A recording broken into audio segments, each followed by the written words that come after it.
Tevita will lead you in, Slade. Yep.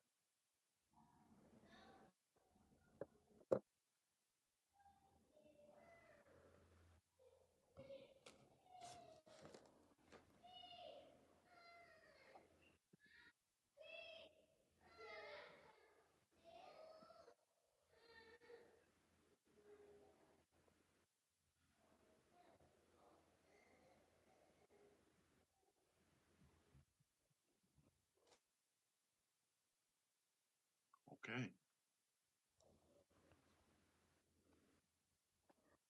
Welcome everyone to the launching of the book Ngaahi ʻotua Tuʻufonua Tonga, the Indigenous Gods of Tonga.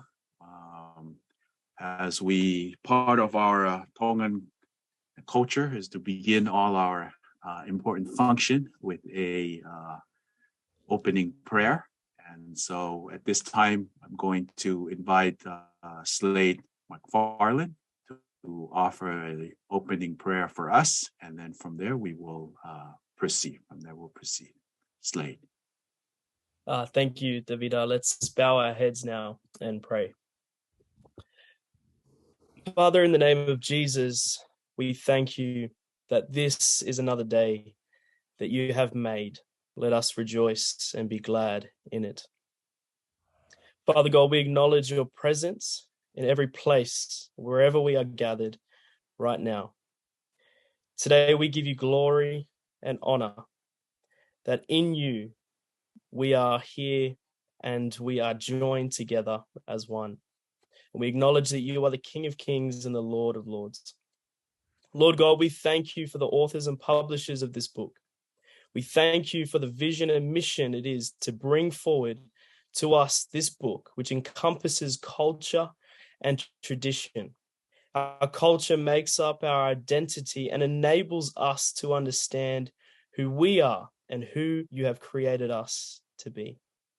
Thank you for giving us the ability to share this book, that people might grasp what makes them who they are. Lord, we thank you that through Twinnies, we are able to get an insight and an understanding into the culture of the Tongan people. We acknowledge that in this day and age, this is something that is easily forgotten. But through this medium, we are reminded that through everything we face in life, it always brings us back to you, back to who you have called us to be. Lord, grant this wondrous gift to us, this book. Grant that we may use it, use the words and knowledge of this book only to glorify you. Help us pass on small fragments of your wisdom, your truth, your love to generation to generation. Let us betray the courage that endures defiant in the face of pain or death, the kindness and gentleness of those who fight against the anger of the world, the beauty hidden in the smallest things, the mystery and the wonder of it all. Open our ears, our eyes, unlock our hearts. Speak through your work, Lord, if it be your will. In the mighty name of Jesus, we pray. Amen. Amen. Malo Alpito, Slade McFarland, and thank you for opening this with this invocation and beginning our launching today. So I'd like to begin with the Tongan traditional whakatapu, a honorific salutation, and then I will introduce the rest of the individuals who are here with us. So I welcome all our Tongan diasporic and those who are in Tonga to this event. Tapu mo e tolu I fungani o langi, pe tapu mo tangata I whanua waihi mo Australia. Tapu atu ki a Princesi Angelica Latu Fui Becca tuku aho, ko e tala whekaulahi o Tonga ki Australia. Pe pehe ki a Annie Kanashiro, ko e whakafofonga konsela o Tonga ki Amerika I Hawaii. Pe a whakapapatu ki a Hoeki, ha aloto, ha vavanga. Pe he foki ki ha matapure. Ka a tae o pe, e whakahoko atu hono ifo aki o e tohi. koe Ngaahi ʻotua Tuʻufonua o Tonga.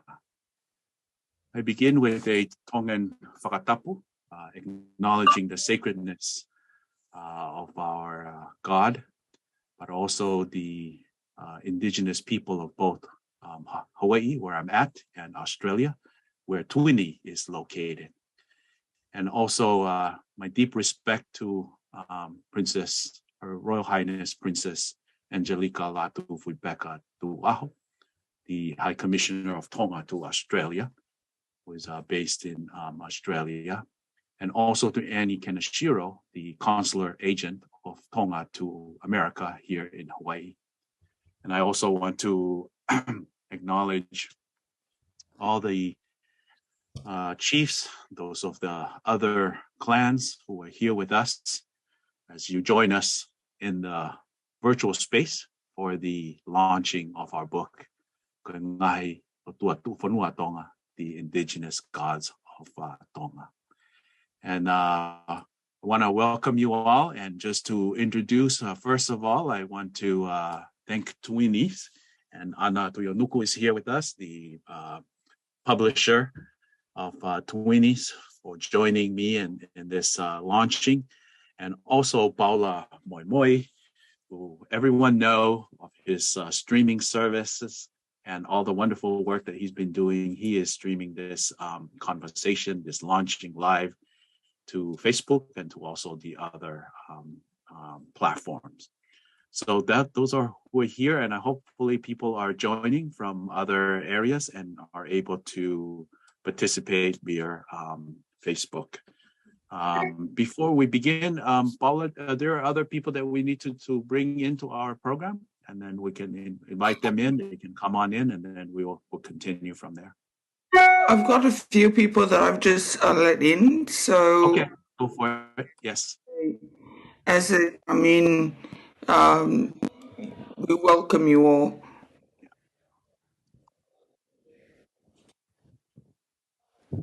So hopefully others are watching it either on Facebook Live or they are here in the.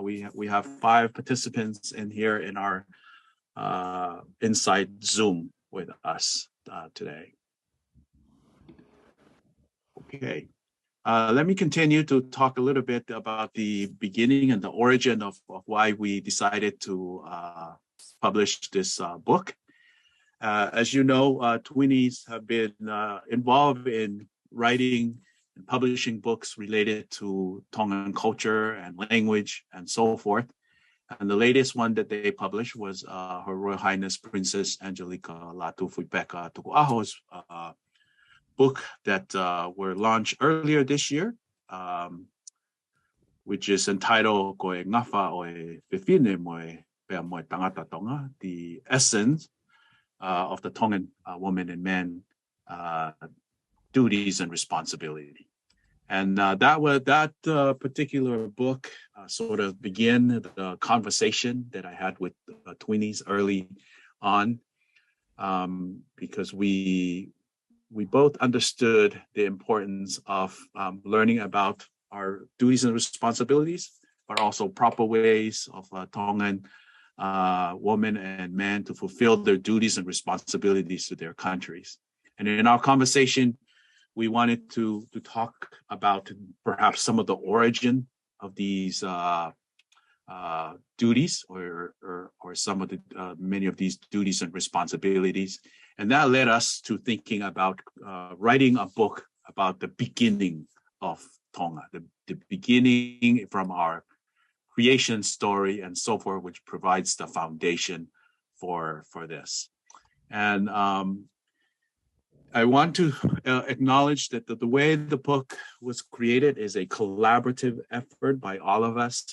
I'm the person who done the Tongan translation, but Twinnie did the beautiful English translation, which was the beginning, the English. And then I worked on the Tongan translation based on the English translation. Aaron Tuki Drake is the illustrator who did the illustration. The final cover designed by Craig Burgill.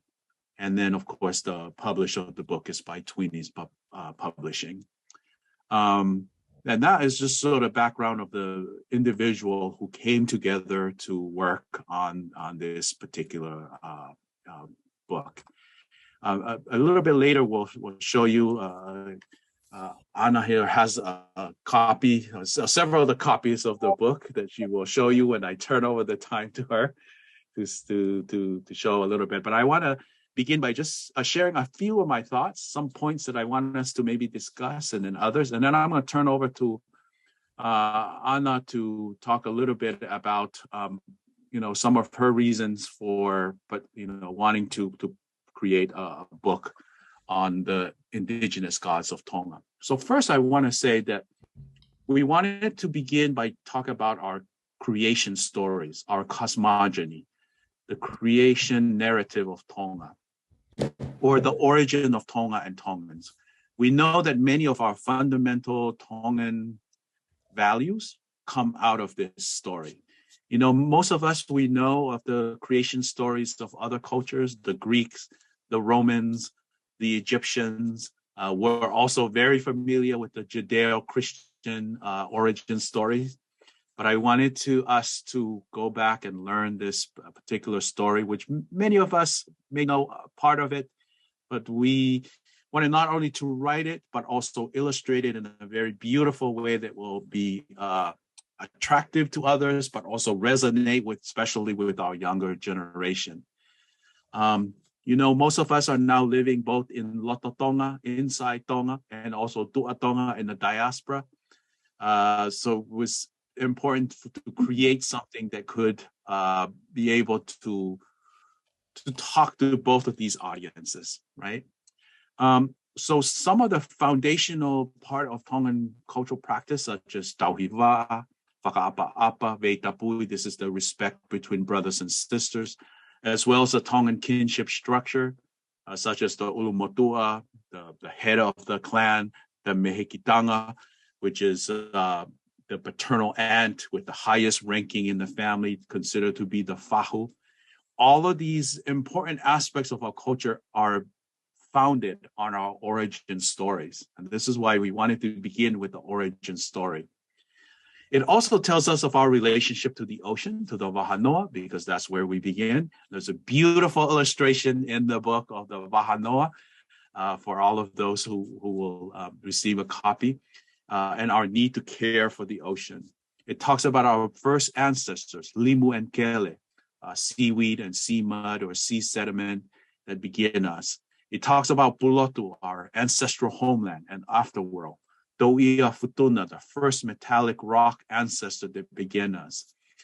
And then it has illustration and a story about the four sets of fraternal twins that all Tongan begin with. Piki and Kele, Atungaki and Mai Moa Longonoa, Fonuuta and Fonutai, Hei, Moana and Lupe.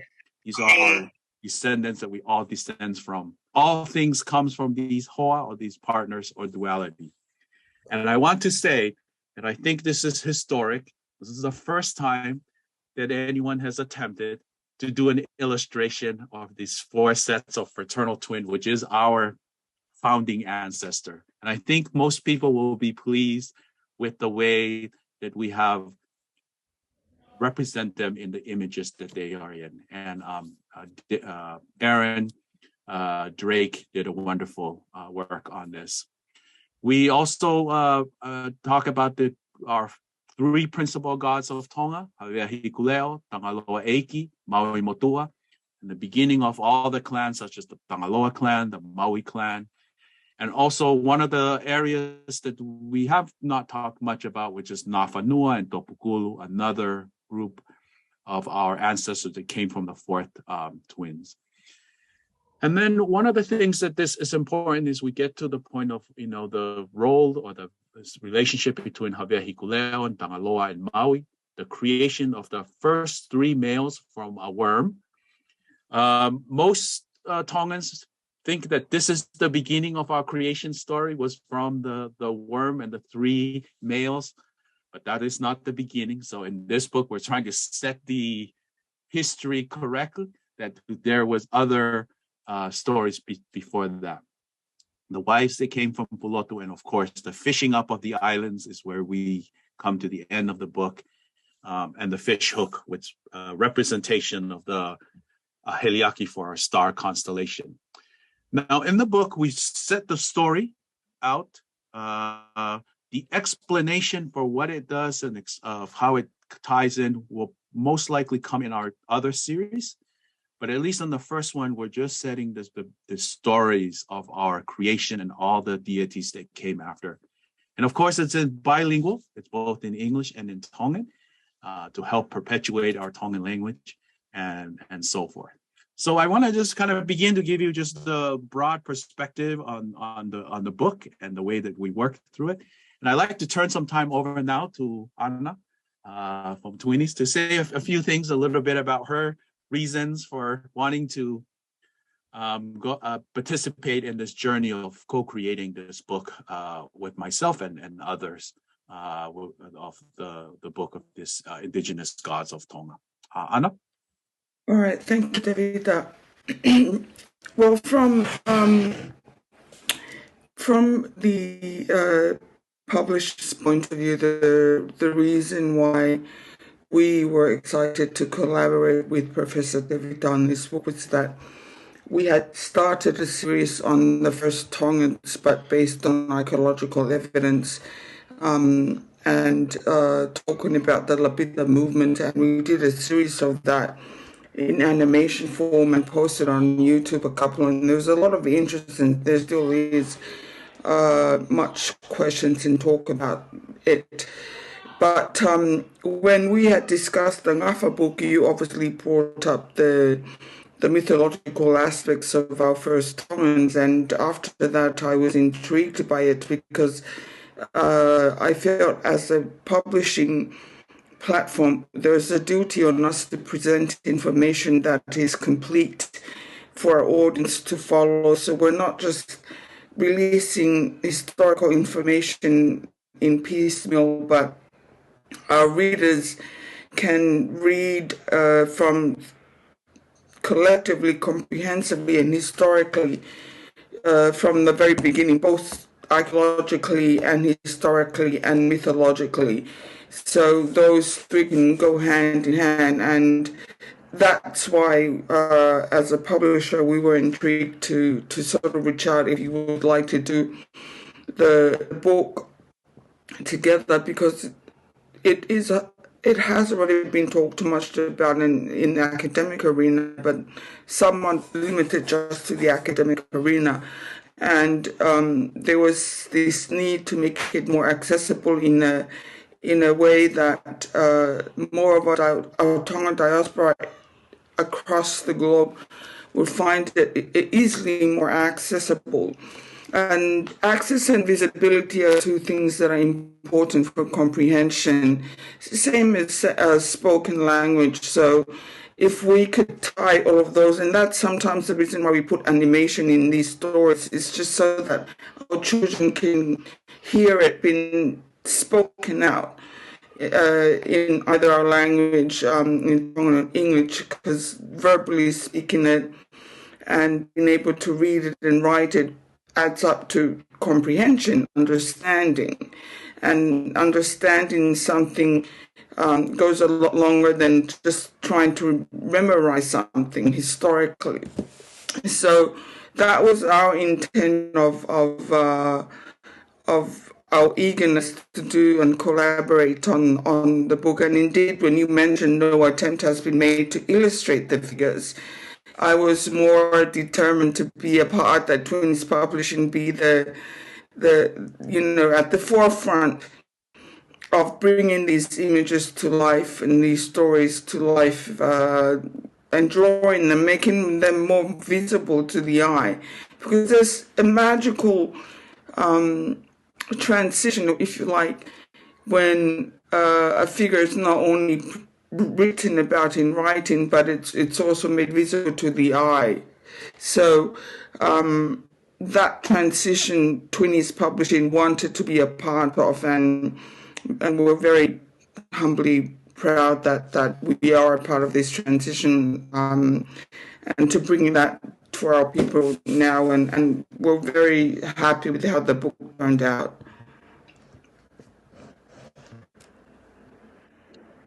Thank you, Anna, for giving us that background on the reason why Twinnies was interested in this, and because Twinnies has been involved in writing books about our history and culture and traditions, both book form and animation. It was the perfect publishing to publish this book. And to make it accessible. I think that's important, to make it accessible to the wider audience. There are academics who have written about our creation stories, and many of them are in PhD theses or master's theses or even in books, but not in this particular form. And we're hoping that by creating this, it will be accessible to all, to the general public, both in Tongan and in English, in the way that is put together. The other part that I want to also mention is sometimes there's questions about why we should care about our ancient gods or goddesses or deities. And I want to say, first of all, it's important because they are our ancestors. Many of us trace our genealogy back. If all of you were to trace your genealogy, you would go back to Tangaloa or Maui or other members of the original ancient deities and gods. So they are important in that way. And then the second is that many of our values today are still continue to be shaped by it. And to get a deeper understanding of why we practice such as the Fahu system, or why we practice brothers and sisters, respect, our tauhiva, maintaining good relations. All of this, we have to go back to our early relationship with our ancestors who are also deities. And that's important. Also, many of the way that we practice today as Christians are also based on this. So all of these are all part of the reason why this book was important for us to write and to put forth. The illustration, I would say, is probably the part that is so worthwhile to get a copy of this book, because for the first time we get to actually see the images of our ancestors. Now, when we were creating this, and Anna and Aaron were trying to figure out how do we give a shape to Hikuleo or Tangaloa or Maui. Sometimes all we had was a carving. For Hikuleo, we had a few carvings. We have carvings that are in the museums.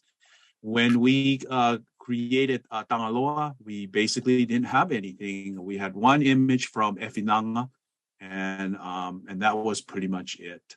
And so it had to be recreated. And as far as the twins, I think there's only one image in Efinanga, and it's just one set of the twins, of these four sets.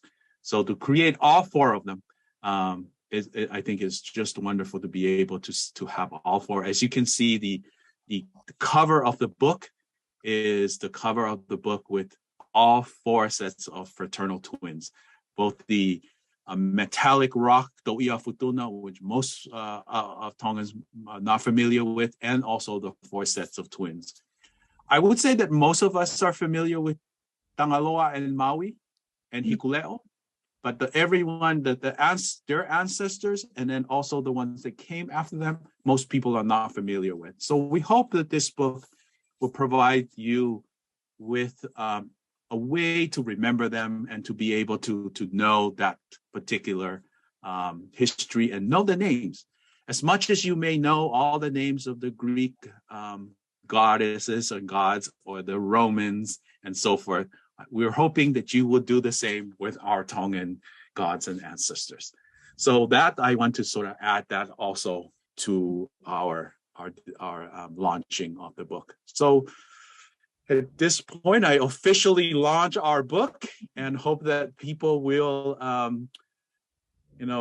purchase it and be able to do, give us feedback and so forth. And I think at this time, we'd like to open the floor out for people to ask questions related to the book or other elements that may be connected to it at this point. So we'd like to have, you can either ask here inside the Zoom, or if those of you who are also asking in the Facebook stream live, maybe Paula can also relay that their questions into our Zoom session for us.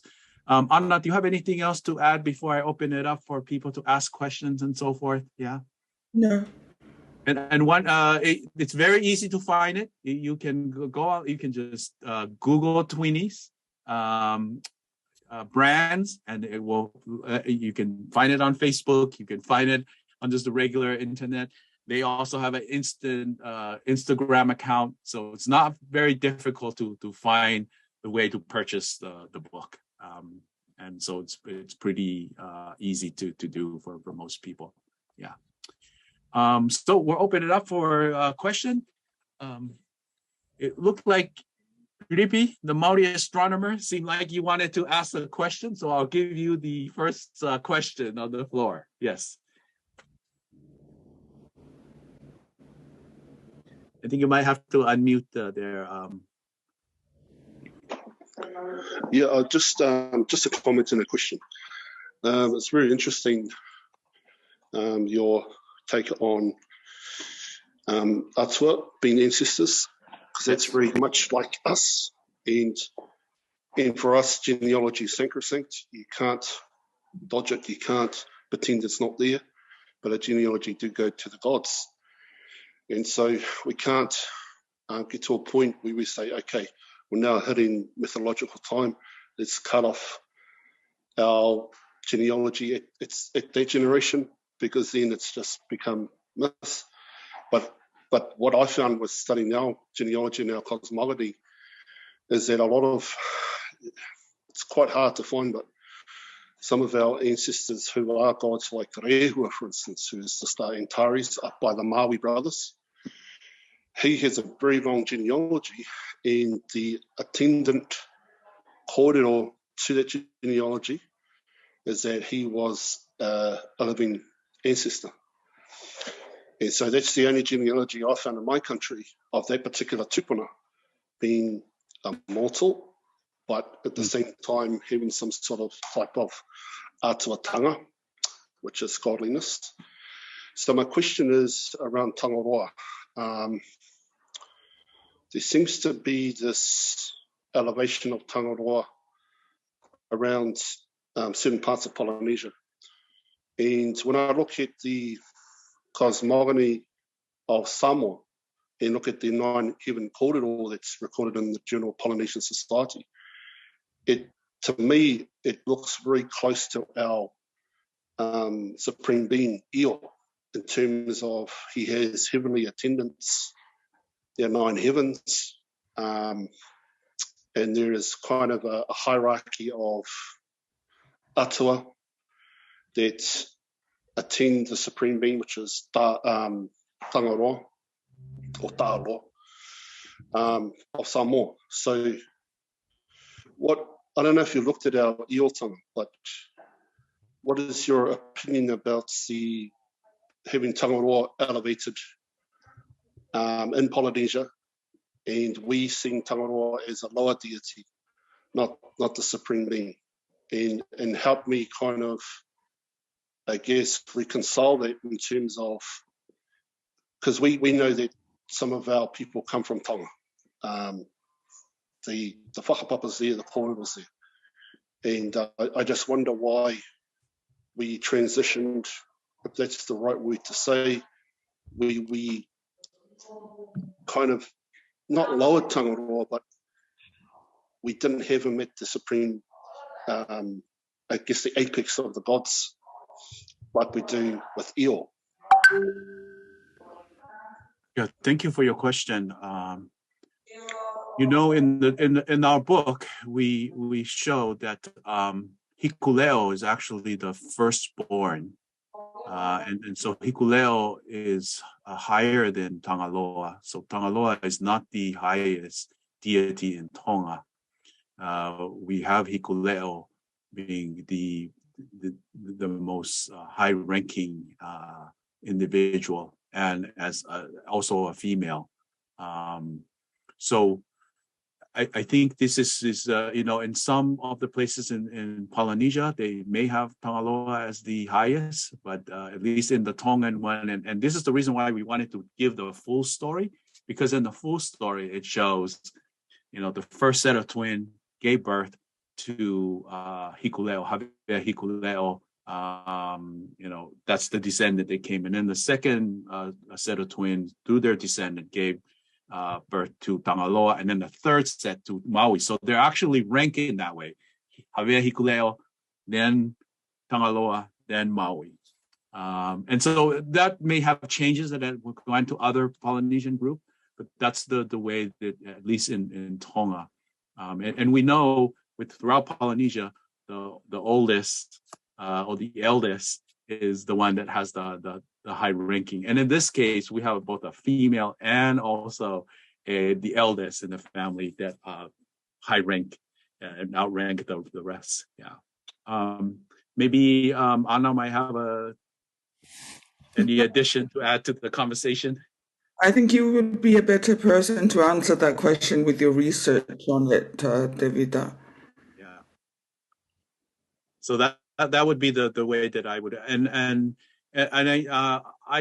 not going to comment on the Samoan one. I think the Samoans do have Tangaloa as the highest ranking creation deity, but they also have other deities also that are involved there too. And I'll have to defer that to the Samoan expert to talk about that, their deities as well. And the same, I think, with Maori, where you have Io and you have other deities that also seem to be higher than Tangaroa. There's some parallel there with that, and then also Tonga. Yeah. Okay. Thank you. We other questions that others may have to share with us or want to ask to our launching today.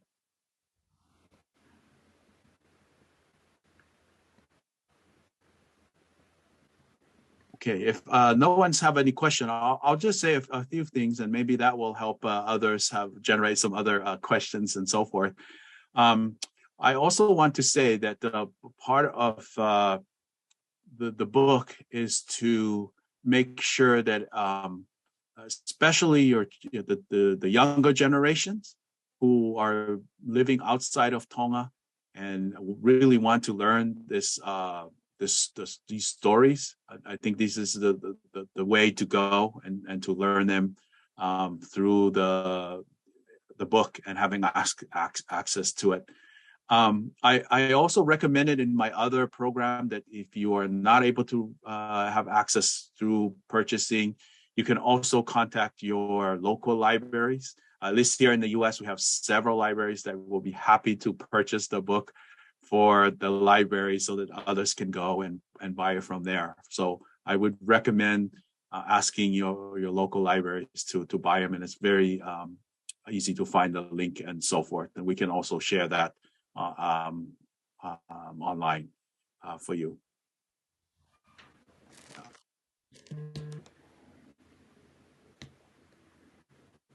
Okay. Anna, you have any other things that you want to add to, like how to access the book and so forth? I can also talk about the next series and so forth. I might be able to say that too. So the 4 sets of twins, because they are beautifully illustrated in the book. So obviously this is our first where all the acknowledgements of the people that are. We made it galvanized just for durability. You can put it on your shelf and it lasts longer, hardcover. Extremely proud of how the book turned out. And then I'll show you the 4 sets of twins, just how beautiful they have been illustrated. That's the first set of twins. And then this is the second set of twins, paternal twins. The third one is this, the third paternal twins. It's a little photo because the books are brand new. They just landed last night. And of course, this one I shared on Instagram. So the illustrations have been beautifully done by Drake, Aaron Drake, who's the illustrator. Drake, if you're listening in, thank you very much. You did a fantastic job. I'll show you my favorite illustration of the book, which is about the three. It's a fantastic piece of art that we've been able to bring forth in this book, and I think every household should have a copy.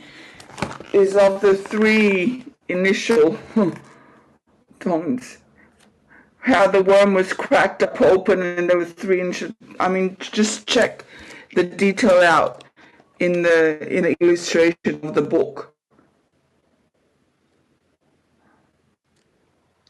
So we have gone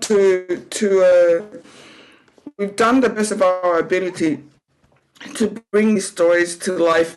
The first part of the book is in English. The second part of the book is in Tongan. So, you know, it's an interesting aspect with our Maori brother here. I know in terms of published work, there's far more Maori literature on basically language and everything compared to the Tongan or any Pacific language for that matter. But that's based on my limited research. When we started out, when I looked online, the Maori language is perhaps the most that has lasted long in the platform of publishing, because most Tongans have attempted to do book publishing and printing, but consistency has always been an issue. To do it, you know, on a regular basis, to get these books out on a regular basis. After two books, probably, you know, people don't make those books anymore. And that's often because they depend on donor funding, and that funding has run out. So there's no consistency, and there's nobody out there who really wants to commercialize, to appraise our knowledge of our people, that it belongs to different countries like the Maori, the Samoans, the Fijians, the Tongans. It belongs to us, and therefore there's an onus on us to transfer or impart that. Once we're comfortable that we know that's properly appraised and properly narrated from our own storytellers, from our own tales. And in comparison, I think the Kiwis have done a far better job in doing that. I can only speak for the Tongans. The other Pacific Islands, but the Tongans are okay if they get angry with me. The Kiwis, New Zealand has had far more wider resources and these things like that. There's a lot of range of books out there.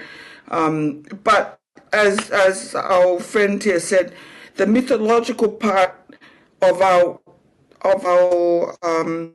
coming to existence, that's the tales that is somewhat scarce, because most of the books is done for the primary school kids to learn the language, but not many, very few write for the people, for the general public.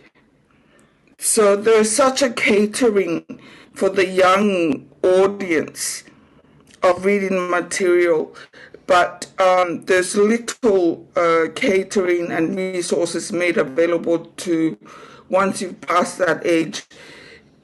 which is strange enough because once you pass that age, you should be in more search for information to pick which one you choose to retain and to pass on and to journey on with in the next voyage. And I think that's what we're doing here, is to make sure that part and parcel of that information is transcribed over. So if one thing, I'm so glad you came on, brother, like, I mean, from the Kiwi land, because I think when we did the Lapita movement, inevitably our tales starts off, I mean, it's consensus that Tongans were the first Polynesians, and then the migration took off to the other countries, to Fiji, Samoa, and Kiwi. But our stories interlink of the first Tongans and the voyagers. So at some point, we must meet and share these connections with who our ancestors were. And the first, I'm not too comfortable saying first Tongans, first Polynesians, but the first people that came from Asia, from Micronesia down to Tonga, and then spread up all over Hawaii to New Zealand.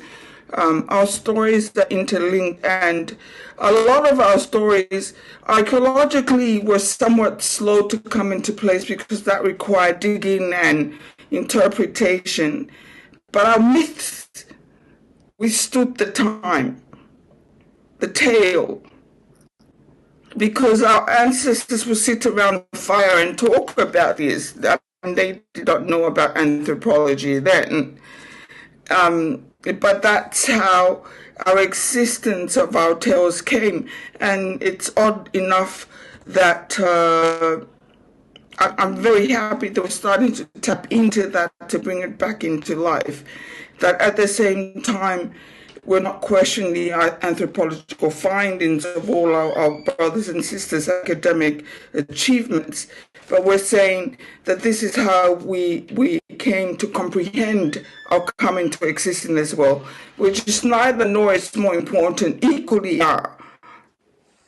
But there's a parallel to both of them, and we've been better informed people of our indigenous people of our land, because we're both equipped with these stories, and we can pass this on, not fearfully to hand over to our children and say, because I've seen that there's a few people with Christians who are questioning why we're putting these stories out.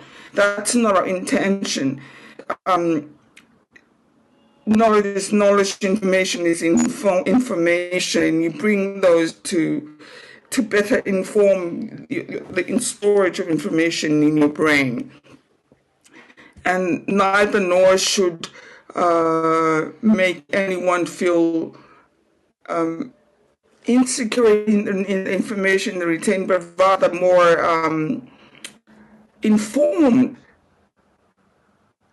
You have more treasures to part on. And so I'm very happy that you signed on to tell us a little bit about the Maori part of it.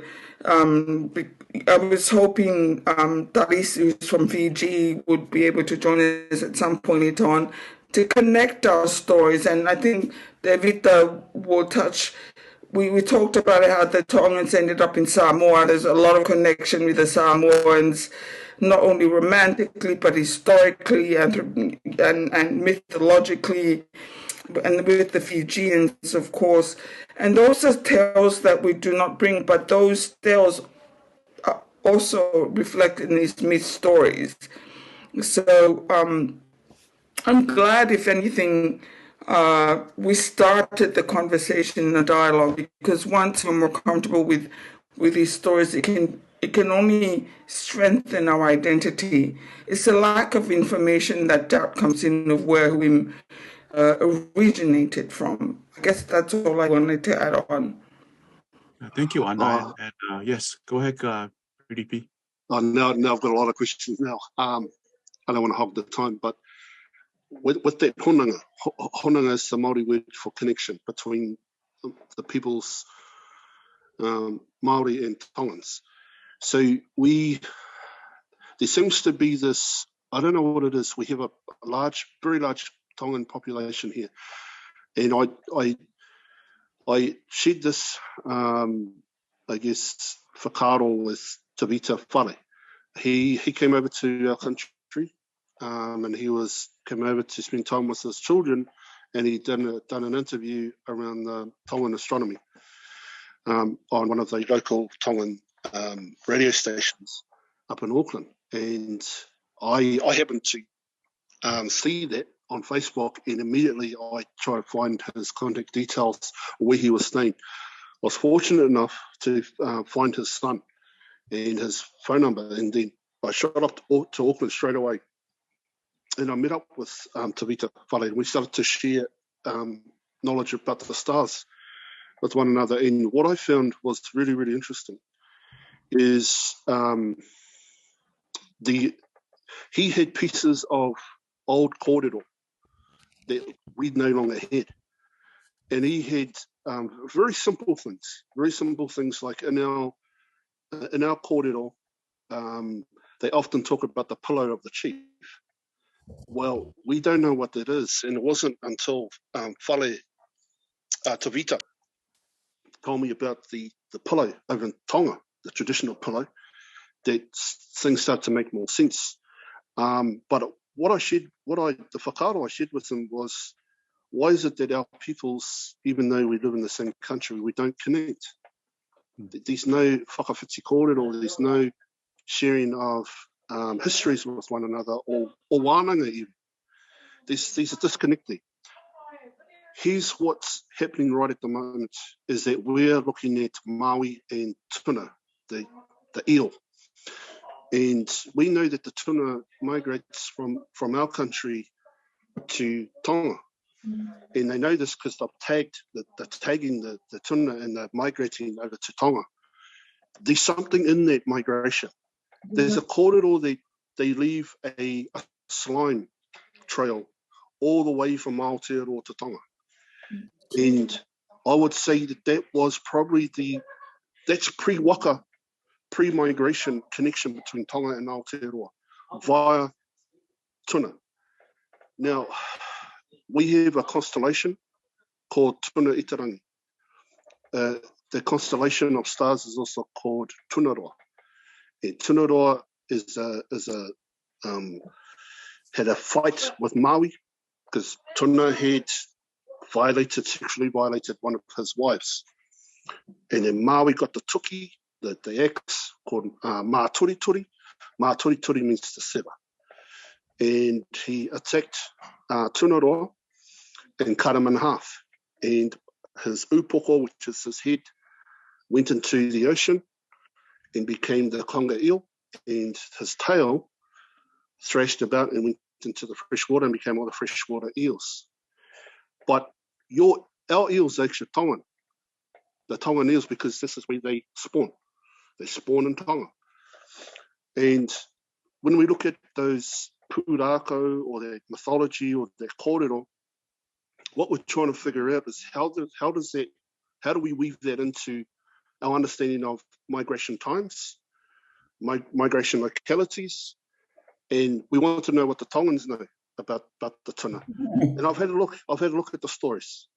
You call tuna, if I'm getting my kōrero right, puhi.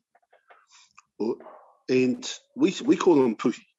There's a type of eel called puhi. But that constellation consists of 12 stars, and each of those 12 stars are a type of eel. And at the head of the constellation, all the way down to the tail, are different eels that migrate at different times. So, and then we have stories of the pātuna where Maui, the great innovator of the moon calendar, we say he's the great innovator of the moon calendar, the great innovator of all things, the material culture around hunting, bird snaring. We have constellations of Maui's bird snare, his spear, his tau, his hinaki, where he catches eels, his nets. We all have all that kōrero, but there just seems to be this, I guess, loss of what we don't take the opportunity to get together, have a symposium, a conference, or a wānanga to share these stories. Yeah, thank you so much for sharing that. And part of this book is to begin to bring those ancestors, those ʻotua, that we call them in Tonga. And where we connect for sure is we know that Tangaloa, Maui, and also Hina, at least those three are very much, you know that there is that, those stories are in Tonga, but you also have stories in Maori traditions. And hopefully by more Tongans reading the stories, they can begin to also start to say, hey, this is where we connect with the Maoris and Samoa and Hawaiians and Tahitian and so forth, all the different groups. And it allows us to also fill in all the other versions of the stories and other parts of the stories that we may have forgotten. The Tongan term for these stories are called Talai Fonua, the story of the Fonua. So, we use myths and we use all the other, these are kind of, these are, of course, English terms, but these are the stories about the Fonua, the land, right? The land, the environment, the ecology. So there's all that that's part of that, plus the astronomy and so forth that you're talking about. So there's potential for a lot of other things that talks about not only our histories and humanities, but also scientific things that can come out of this. So we're hoping that this will be the beginning of all of that to help our, others reacquaint with these particular stories and so forth. I think there was a question from Liz on, are there talks about potential book tour? And I'll turn that over to Twinnies. Well, at this point, with the Ngaahi book, yes, we're intending to take the Ngaahi book to Her Royal Highness Princess Angelica Latoufu-Becker's Ngaahi book to Tonga on the 22nd of October and to San Francisco on the 26th of November. But we're hoping to also do a stop in Hawaii and to Utah and obviously to New Zealand after that. So yes, to our American audience, definitely Her Royal Highness will be doing a book signing in November. We've got a date for San Francisco, which is the 26th. I know it's not this book, but since you raised book tour. Yes. And then to Hawaii, the books will be brought to Tevita in Hawaii as well, so you can get a couple of your copies of those are there. In Hawaii, while the Ngaahi book signing tour, they were going to try and do a few things while we're up there. And then also to Utah, and then down to Auckland, but Tonga Day on the 22nd of October. So we're hoping that the education departments in Tonga and the bookstores would be open to making sure that these valuable resources are streamlined into our education teaching system. It's a discussion that we're definitely keen to have and waiting to have, to be quite honest. But for that's the answer to the book tours. Thank you. Yeah, and that's important because the Ngaahi book by Her Royal Highness Princess Angelica Latoufu-Peka Tuku'aho sort of kind of inspired us to do this book. So that they are a companion in that way. Yeah. The two books one is giving you all the important duties and responsibilities of a Tongan woman and man, and this book sort of kind of also give maybe some of the origin of that. I'm going to put it in the chat for some of you. That's the title of the Ngaahi book. It's also published by Twinnies, and they will do a book tour. And so hopefully when people are reading the Ngaahi book and purchasing the Ngaahi book, that will also pique their interest in other books, including our book on the indigenous gods of Tonga in that respect. The other things that I also want to add to our conversation today is that the need for these educational resources, as Anna pointed out, for both Tongans in Tonga and also in the diaspora, because oftentimes we're more familiar with stories of other places than our own stories. Even in Tonga, I would have to say that in the primary schools or in other schools, they are familiar with other stories, but may not be familiar with these stories. I mean, I am willing to say that if you ask any Tongan in the street to name the 4 sets of twins, no one would be able to do it. Or even just name 2 of the sets of twins. Most people will not know. Yes, Anna, go ahead. No, I said they're quite difficult names to remember, the fraternal. But exactly. They're difficult. I mean, the first set of the twins is Piki and Kele, so it's pretty easy to remember. But I think most people, if you say who are Piki and Kele, would be just say, I don't know who Piki and Kele are, right? Yeah. Most people will know Hikuleo, Tangaloa, and Maui, and that's pretty much the extent of what people will know. I'm not saying that. I'm just sharing the reality of where we're at, and sort of the erasure of our stories over the years, because these stories were just not shared, or through the process of westernizations and so forth. So that is an element that I like to also say, that this is not just a book for the diaspora, but also a book for hopefully people in Tonga would be interested in the primary schools and so forth, will be interested in the book. And again, let me just say, the illustration, beautifully done. I think people will just love the book because of the illustration. Never mind the text in the story. It's the illustration alone.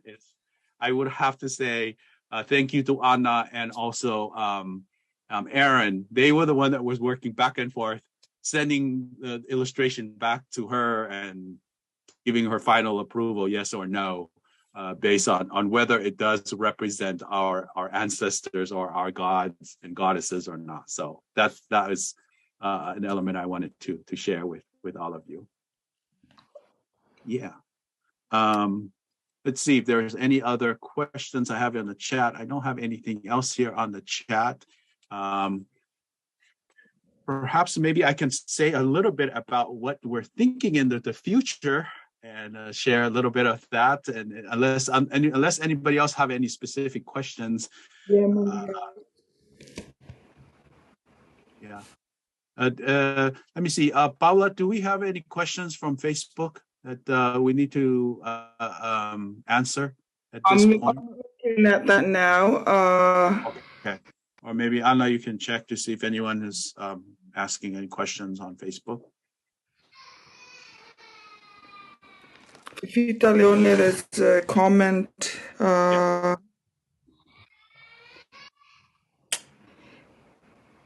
One person asked, Professor Gailey, can you describe our Tongan constellation? Okay. Well, this book ends with Maui going to get the fish hook to fish up the islands of Tonga. And there are some islands that were fished up by Maui, and then there are other islands that were not fished up by the island. Now, the name of the Tongan fish hook is Mata'ua Maui, the fish hook of Maui. Or just others will call it Mata'u Tuʻufonua, the fish hook that is used to haul up or pull up lands. Now, that is a constellation. It's the constellation Scorpio. And then that is throughout not only Tonga, but throughout Aotearoa, Samoa, Hawaii. We all know that story is a metaphor for the constellation Scorpio. And the end of the first series of the books end with that story, because we wanted to have some way to end the story. Otherwise, it would be a big, long encyclopedia. And we decided that we'll keep it short, and then we'll move on to the others in perhaps in the other series. But that's just one. There are many other constellations in Tonga that are all associated with either Maui. Some are associated with Hina. Some are associated with other individuals and ancestors. But that, I think perhaps when we get to a lot of the Maui story, we'll come back and talk more about some of these constellations.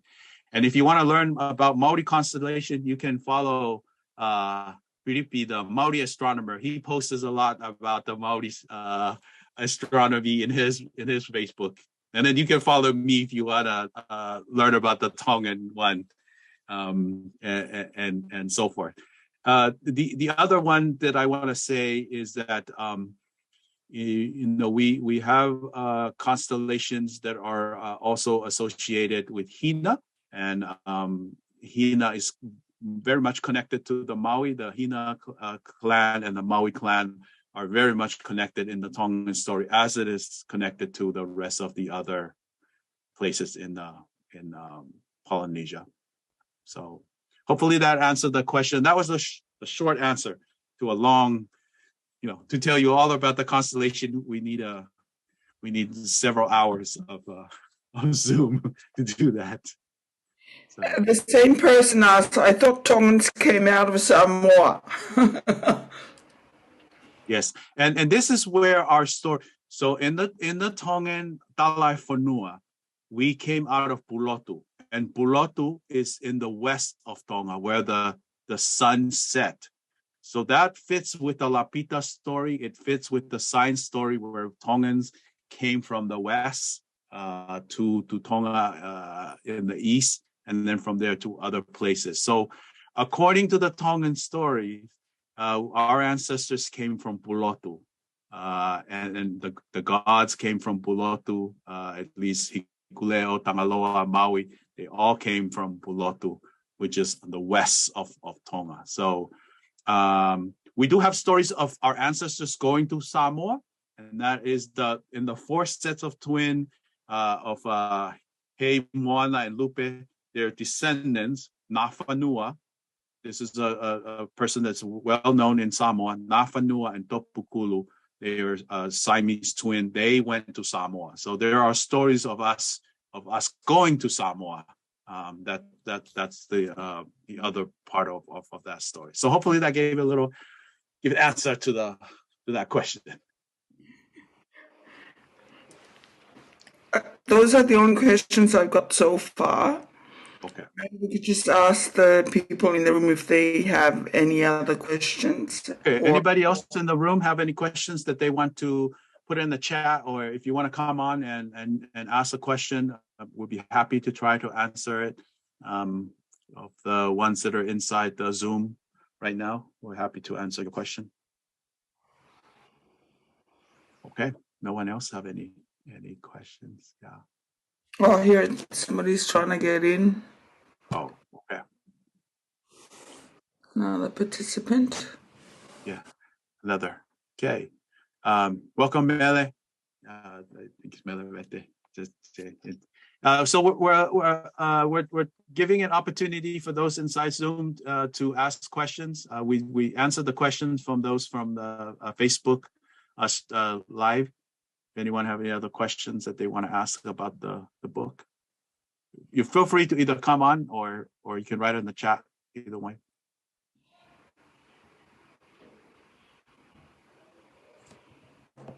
Okay. Maybe people are still thinking about their questions. Yeah. Yeah. I'm going to go ahead and just talk a little bit about the possible series that could happen in the future. We'll just say that this could be, there's a possibility that this is just the beginning, and then others we will have other series to focus specifically on the Hikuleo stories. And then there's the Tangaloa stories, and then there's the Maui stories, and then there is, all the stories that are associated with the four sets of twins where you have Nafanua and Topukulu, and also the Tongan gods of volcano, which is Lofia, comes out of the four sets of twins. So that's several groups. Hopefully, by then we'll still have enough energy to deal with all of these stories. And Twinnies is still willing to continue to publish this. Many faces from many faces. Looks like Mele, you have a question you wanted to ask. You can just unmute Mele and then ask your question.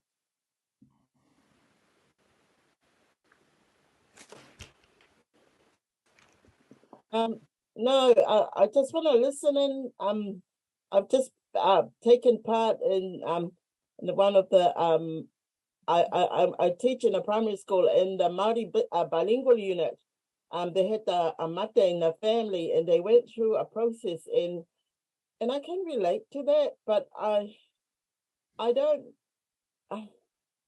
It really made me think about my Christianity and the Otua Mua, and the connection that we have, whether I just transferred over, or whether I've still got my legs in both camps, and it really made me rethink the Otua Mua in me and my Christian belief. Yeah, and so I'm interested to sort of listening.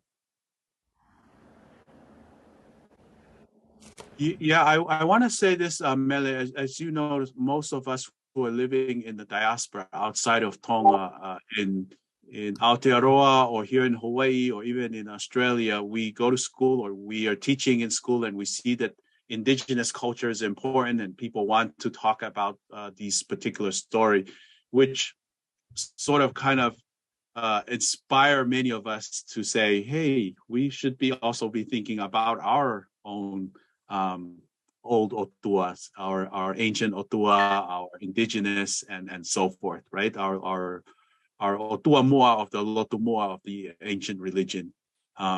Because others are doing it, and they're interested in the deep history of their culture, and so I think that's also a wonderful thing. And I would say it was probably already predictable that this book was going to come from Tonga, from outside of Tonga, instead of from Tonga, because we are the ones that are sort of kind of very interested in these kind of story. And perhaps maybe that's the direction it's going to go. We'll start it from outside of Tonga, and then the ones in Tonga will kind of get interested also in these kinds of story. Yeah. If I could just share, Mele Malolele, my name is Anna. Nice to meet you. We're from the publishing company. But it's a fair question to pose, because each of us has a backbone of Christianity, and doubtful inevitably is the knowledge of our mythical gods. And then you sit back and then you question, not question, I would say, but I wrote a piece, I shared it in one of our initial discussion at the beginning about the cutting of the hair. Kose ulu koe i he mau whakatonga. And we did an illustration of it as part of the Ngafa book. And a friend of mine sent me a verse from the Bible, a close friend of mine, because he knew that I was that open-minded that I would welcome that sort of questioning, because that it's always good to get that sort of feedback of how the Bible says that the cutting of the hair is an act of paganism. So I asked him, not being myself a person who specializes in the Word of God, please give me some time. I value you giving this feedback, let me look into it. So I did my own research, and the verse came from the Old Testament. And at this point, I do not claim that I'm an expert in the Bible, but with my limited research and my response that I put up on the Twinnies blog page. It does say that different versions from the Bible have different interpretation. Depending on which version of the Bible you read, it says it's the shaving off of the head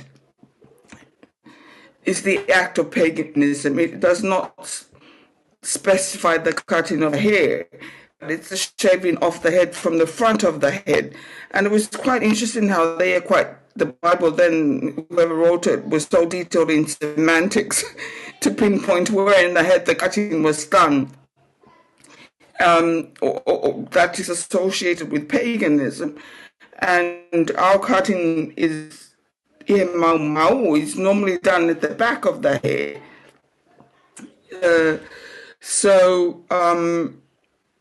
It took me a while to finally write the response to my friend's question, and I shared on the post. But I came to the conclusion of saying that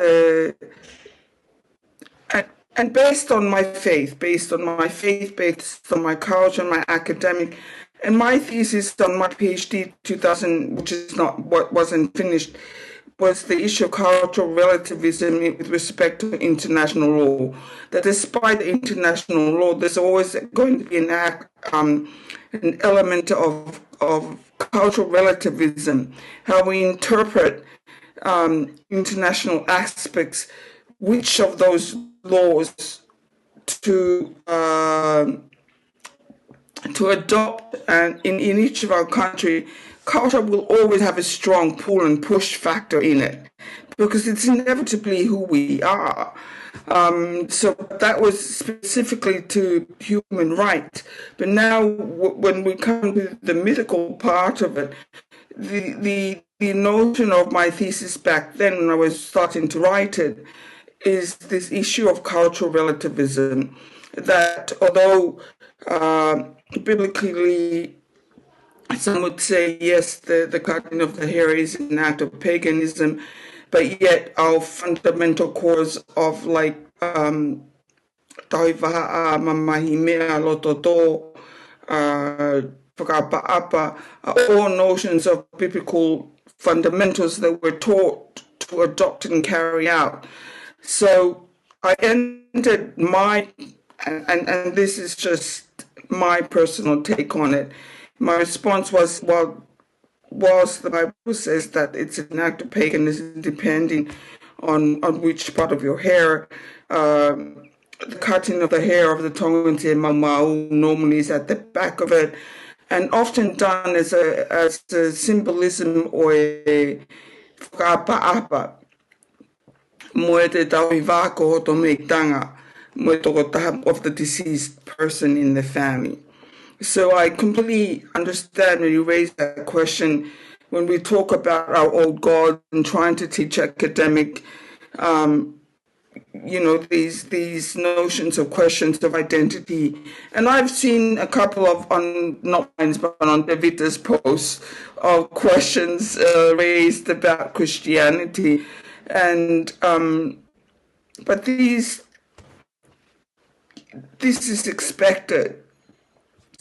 It's good to ask questions. Knowledge should trigger thought. You should not consume any information without a thought process, if you like, because that's where it triggers hunger for more information. And the more you know that you don't know enough. So, and then that triggers you to find more information. But such is the pursuit of knowledge. So that's my long way of answering and understanding as an academic teacher yourself, and as a person, Tongan woman of faith, an academic and educator, where the line draws. Thank you, Anna, for that question. And let me just add to Anna's answer to Mele's question, is that, one of the aspects that we talk about in this book is pulotu. And Pulotu is such a sacred place for us that many of our sacred traditions came from Pulotu, where hikuleo and so forth. And the things that we did was a form of whakalangi-langi, right? Her Royal Highness Princess Angelica Latu Tukuaho's book, the Ngafa book, has a really good answer to the cutting of the hair that I really like, where she talks about that this is a form of whakalangi-langi. And what we do in the book is just to sort of kind of add that all of these whakalangi-langi that we do today begin in the way that we were doing this to our ancient gods, right? With the way that we respected hikuleo, or the way that we respected Tangaloa and so forth. And that those beautiful aspects of our ancient religion carried on in Christianity. Many of them were then brought into the way that we practice Christianity, including notions such as tapu and so forth, right? These idea about sacredness came in that. So yes, we get some people who may not like our writing about the ancient gods, our indigenous gods, but I think we see this as something valuable for us and for our people, and therefore this is the reason why we have this book today. Melly, I hope that answered your question, our long answer.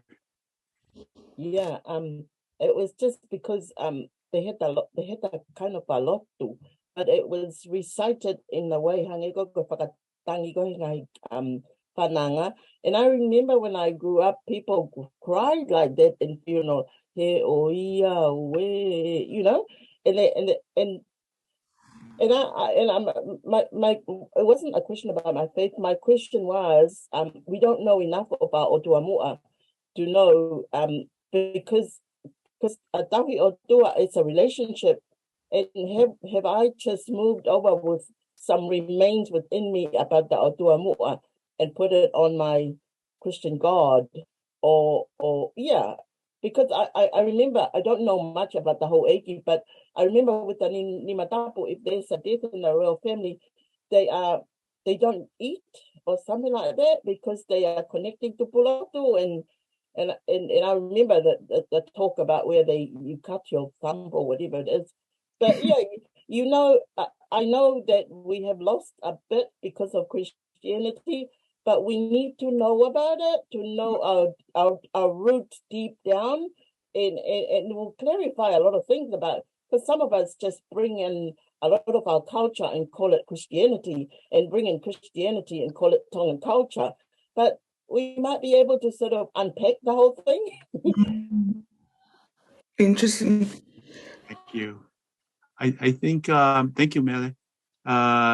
DJ Winslow iPhone, you want to add to our conversation, so go ahead and add your question. Yeah, Malole, sorry, that's my name, but my name is Winnie, and I'm very excited to actually be part of this, and thank you for holding the Zoom so that we can be a part of the conversation. I just wanted to add to the conversation, I live in Australia, born in Australia. I'm half Tongan, but I was raised very Tongan. I like to be very connected to my Tongan side because, koktuk pangaya. So I come from Malapu, Lafadel. But the reason why I wanted to join the conversation is to come from an angle of someone who was born in Australia, and actually sees people can't speak Tongan. They don't have any understanding of Tongan history. And as Melis said, and rightly said, there's no disconnect between culture and religion. It is all fumbled into you're only Tongan if you go to church on Sunday. And what causes that is this disconnect of identity. Go see my nieces and nephews, they come back, and some of them don't want to be Tongan because they think, I don't fit. I need to be more like the white people. I need to understand their history more. I need to, dress like them, act like them. And I think the reason why they do that is because they don't have these idols to look up to. They don't know their own stories. They don't understand, this is who I am. So this is very important. I'm getting emotional, but that's okay. And I'm getting emotional because it is really important that people have this thing that your faith is your faith, but your culture is your DNA. And you have to try at times to separate the two, because there are kids that are growing up today, our own kids growing up today, and they're not following the Christian path. So they're going to say to themselves, okay, what is my identity? If I am no longer Christian, then who am I? And they go down this very dark path. They go down that dark path because they don't know who they are. Because now they say, okay, I'm not Christian anymore. I don't follow that faith anymore. So then who am I? I'm now almost in a worthless place. And I've seen that happen in our children, and I've seen it happen, and I've seen the turnaround too. I've very much seen the turnaround when they start to follow, or someone plants a seed. Hey, have you heard of this book? Or hey, let me tell you something about our past. Let me tell you why you do this thing. Like as Mele said, when we have the puto tu'i, and the nimatapos, because they're touching a sacred place, right? And they start to connect the story, even the stuff that they see in the funerals today, even in the wedding ceremonies, and they start to little by little understand, okay, that's why we do that. Okay, that's why we do that. And it's really important that these stories come out, because we are losing our children. And we're losing our children to, they don't fit in certain places, so they join gangs. They don't fit in certain places, and they lose themselves in other places of the world. So I kind of wanted to add that. And also I've seen people actually change their lives and go from being almost suicidal because they don't know who they are, to then understanding, hey, this is what Tongan means. It doesn't mean I have to be a Christian to be Tongan. This is what Tongan means. And they change their lives. And they're going down certain paths. There's also my niece in particular. She's doing a lot of work in terms of telling our own stories, right? So I wanted to share that. And I also wanted to thank Tevita, Anna, for the work that you're doing. Tevita, a long-time follower, followed on Facebook. I very much enjoyed your talk presentation on the gender fluid gods. Very powerful. And I think more of that conversation needs to happen, and more of the stories to our children need to come about. Because as Mel has said, I think the older generation, like my parents, my grandparents, they're not going to be able to make the disconnect between culture and religion. And that's okay, because that is their place and that's their safe place. But it's the younger ones that are coming up that need to have their identity given back to them. And once you instill that back in them, then these little stories that we have will not just become little stories. They'll become part of them and will be there for them when they need it. That's the importance. I thought I'd share. But thank you very much. I've already pre-ordered the book. I'm very looking forward to it. And I have the same conversations with my family. My grandfather, all my uncles, So, to try to have that conversation is really for me about saying, I understand that you're not going to understand me, but that's okay. Yeah. But I have a story that's mine. I know it's your story. I know you're not going to take that story, and that's fine too. But I'm going to share that story, and I'm going to be that person who will tell the kids. I'll sit them, sit, come on kids, let me tell you this story. And those type of things will start to hit them, as they go through school and all of that. And that's where I think the power of the stories that you are telling, the research that you are doing, you're not actually telling our stories, you're changing people's lives. And I want to commend you for that very much. So thank you very much. Malo apita. David, if I may just please share a story. Last weekend, we went to my oldest sister's first grandchild, and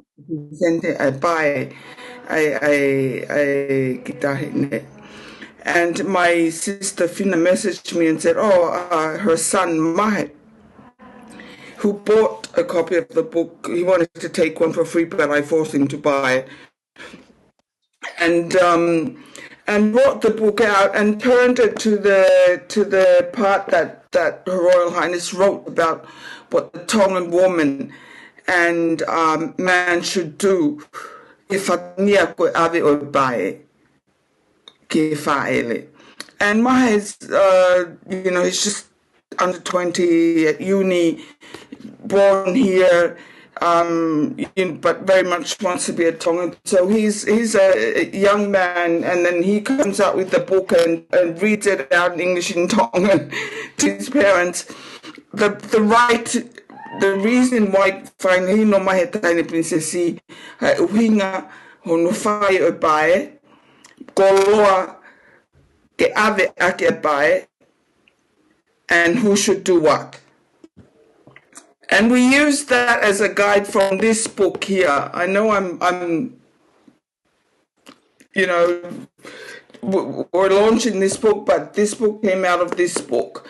So this is an excellent book for you, like what we just heard, because it explains to you the young identities, even oe eva, like the 7 processes, patokia o ke mali, o guai eva, guai o guai, to lea mali, fai tohi, ai tohi, whakamau, whakalelea, pia mai raksa apate.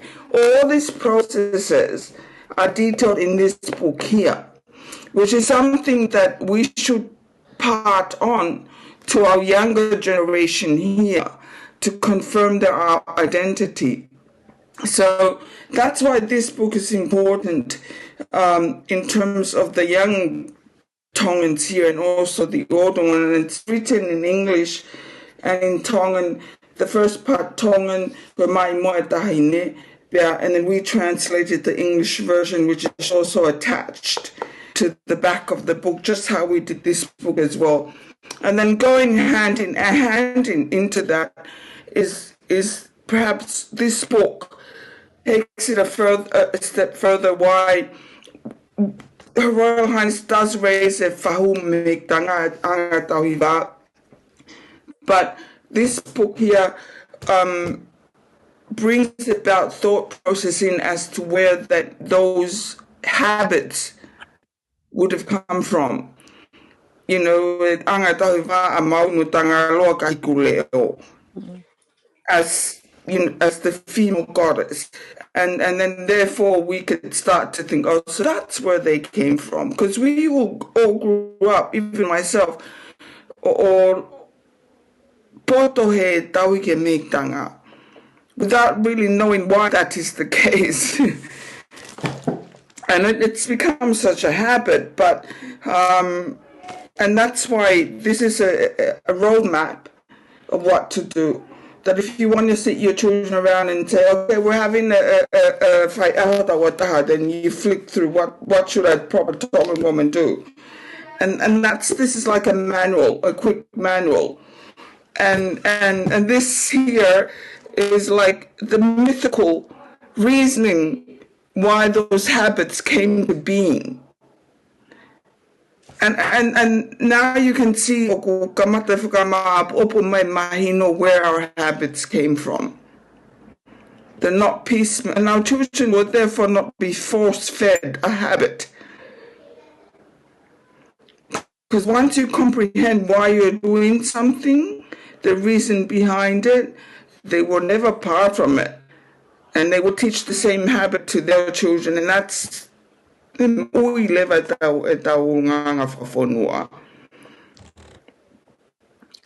That's my 2 cents. Thank you, Anna, and also thank you for the comment that was provided to us earlier. The stories, we're hoping that these will empower the younger, generations of Tongans. That they may be able to learn about their roots. Yes, it is definitely about identities, and identities is also about empowering and feeling like you belong, or that you have a deep root within the modern society that we live in today. So, so thank you for that. Winnie, right? I think that's what you said your name. Thank you, Winnie, for your comment and for allowing us to be able to hear the stories and some of the struggles that happening within your own family and with the people that you interact with on a daily basis. We're hoping that as we begin to sort of kind of collect all our Indigenous knowledge and stories together, that we'll be able to have the resources so that all of the different generations and others will have that resource that they can return to, whether the Princess's Ngafa book, which is a great handbook, or this book on the Otua to give that reason. All of them, they all sort of support one another and become companion resources for the things that we do. And then as many of you have already mentioned, oftentimes the younger children are just told that this is what you need to do. But if they learn, we're doing this because, in the older days, Hikuleo was an important person that was over life and death, and it was the goddess of fertility, and it was important to respect because that also why our agriculture and so forth grow.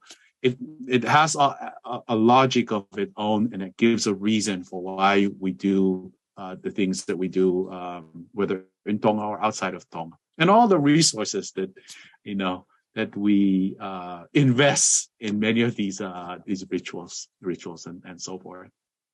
So thank you for that. I think maybe if we don't have any other question, and we'll see if anybody else have any other question, and if not, then we can bring our launching to an end here. Unless anybody else have any other burning questions that they want to ask or raise for us to discuss. Anna, do we have any other questions from Facebook? We don't. Okay. All right.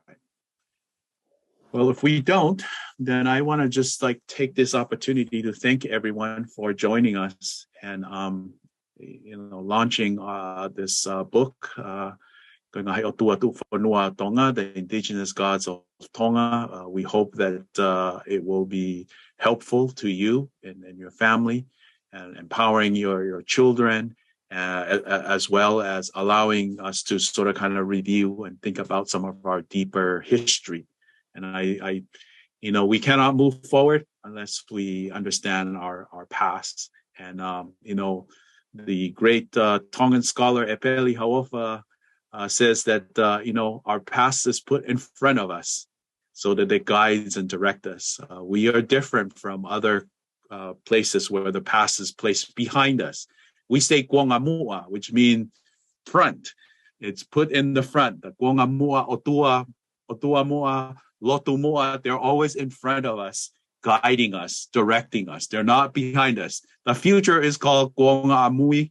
Amui, they come after us. So we have a different orientation to the way we think about past and future. And I think that's very appropriate to allow us to be able to follow in that way. And with that, thank you, and hope we will continue and turn some time over to Anna to say a few words about where to get the book. I think we repeated several times, so hopefully you know where to get it. Anna? Well, it's on our website already. You could just head over there and purchase the book. You'll get a free little cup stand as well for the book. We're hoping to get as many copies out in the first week. So please get yourself a copy of the book. We're very excited to finally get it here. And for those who have pre-ordered, thank you very, very much. We will certainly put your copy in the mail on Monday, and your free little cup stands.